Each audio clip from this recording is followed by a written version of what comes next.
गइलिया खेलल बचपना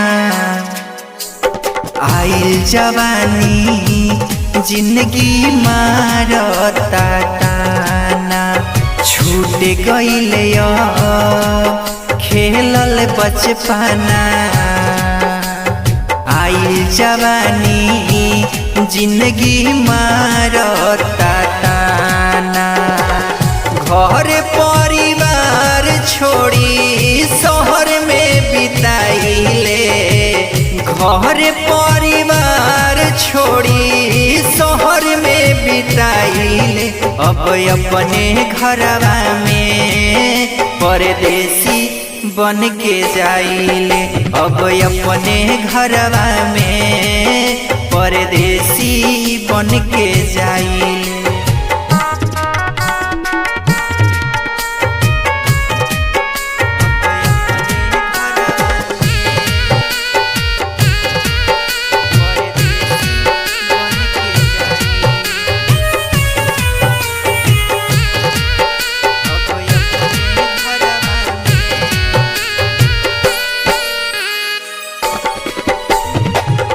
माई के हाथ के खाना बड़ी याद आवता, वैसे के बखेल कबहू भूखहू सुतावता।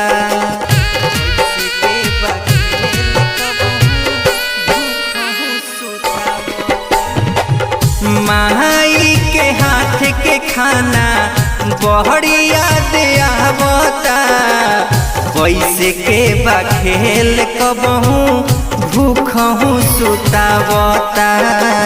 वैसे के बखेल कबहू भूखहू सुतावता।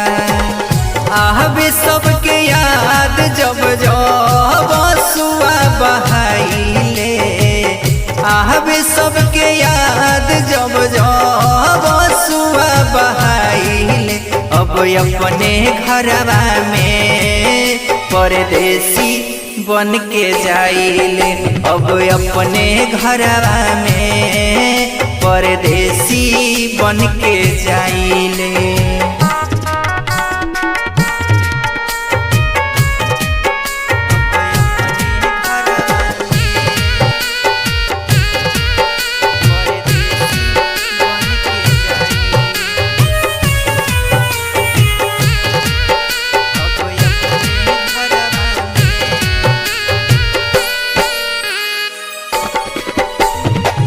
कवने अपना घर से दूर रहल चाहेला, घर के जिम्मेवारी केहू से काना करावेला।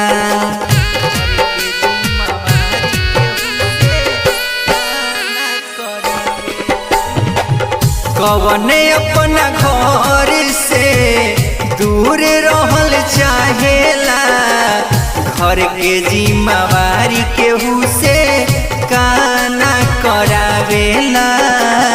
घर के जिम्मेवारी केहू से काना करावेला। घास कर पवन अखरे में रात बिताइले, सोनू विकास अखरे में रात बिताइले। अब अपने घरवा में परदेसी बन के जाइले, अब अपने घरवा में परदेसी बन के जाइले।